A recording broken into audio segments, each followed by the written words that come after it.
It doesn't matter how well an aircraft is designed or how well it's flown if it's not looked after properly. Bad maintenance is a significant cause of air disasters. One of the most insidious things about a maintenance error is that it can remain hidden for years. Impossible to detect.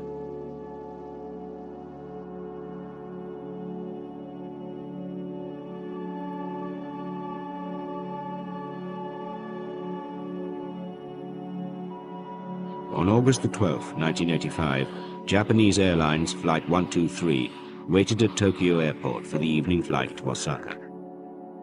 It was a religious holiday. Many were traveling home to be with their families. 509 passengers squeezed aboard the Boeing 747.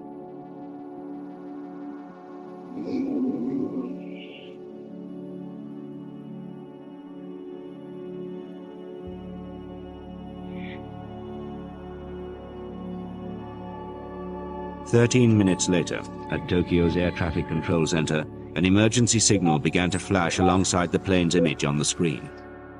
Oh, Tokyo, Japan Air 123, request from immediate travel. Request to return back to Haneda.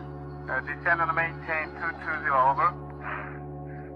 Japan Air 123, confirm you're declared emergency. That's right. The plane lurched helplessly around the sky, the pilots completely mystified what had happened, but unable to let go of the controls to investigate. But now, on control. On control. Roger, understood. As the hopelessness of the situation began to dawn on the passengers, some began writing farewell notes to their families.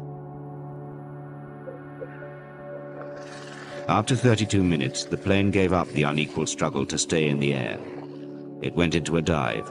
One wing clipped a mountain peak, scything through trees. Then it headed straight for the next ridge.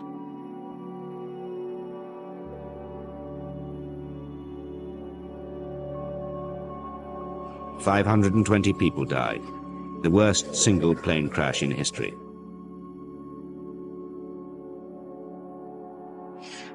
Remarkably, 4 people survived. One of them was this flight attendant. A 12-year-old girl was found wedged in a tree, still alive, nearly a day after the accident. Flight 123 was an internal Japanese flight, and so foreign investigators wouldn't normally have been involved. But it happened shortly after the mysterious disappearance of an Air India 747 over the Irish Sea. Alarmed at this second loss of a jumbo jet within weeks, the NTSB pressed the Japanese to allow them in.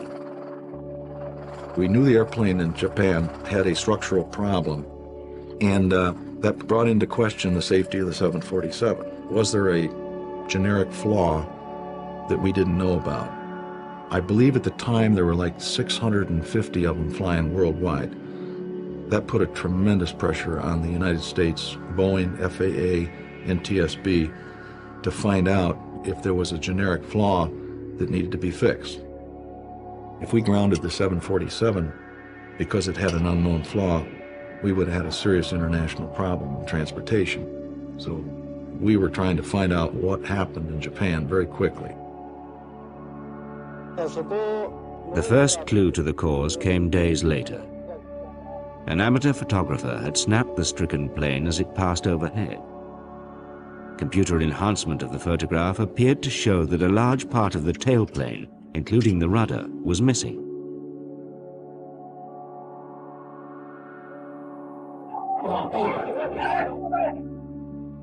The surviving flight attendant had been rushed to hospital. From her sickbed, she told of a loud noise at the back of the plane where she had been seated. Part of the ceiling had collapsed and the cabin filled with white mist. There had obviously been an explosive decompression.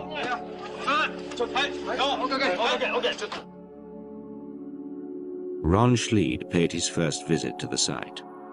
It was an appalling scene, even for an experienced investigator. The investigators were working in the most difficult conditions they had ever met. Not only the precipitous mountain slopes, but hostility from the police, who were insisting it was their investigation and no wreckage was to be removed.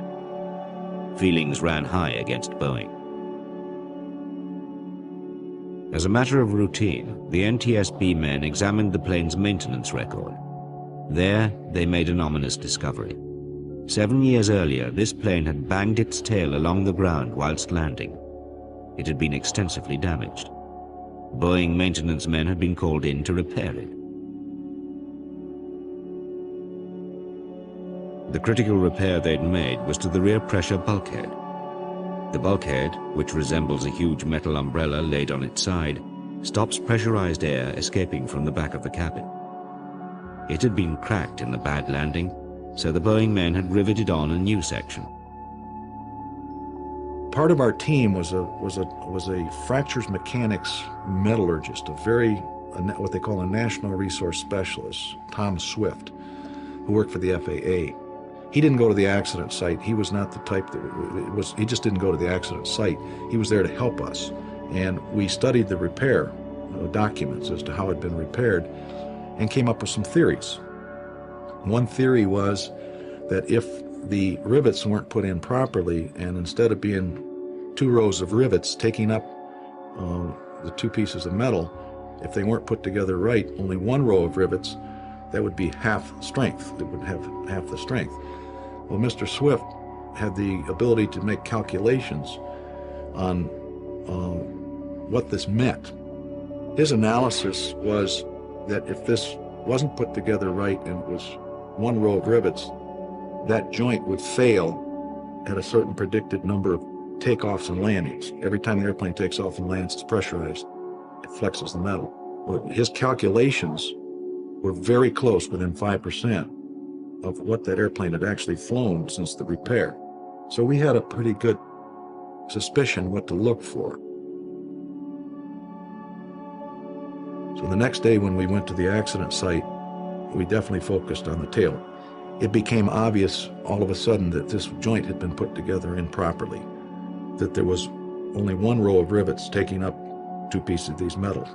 That means it was half strength, and it failed at the time it would have been predicted to fail by Tom Swift's calculations. What we call that in the business is finding the golden nugget. The Boeing maintenance men had botched the repair. They'd only fastened the new piece of bulkhead with a single row of rivets. The bulkhead was therefore only at half strength. Over the years, the numerous takeoffs and landings had weakened this single row of rivets. Tiny fatigue fractures had spread out from behind each rivet.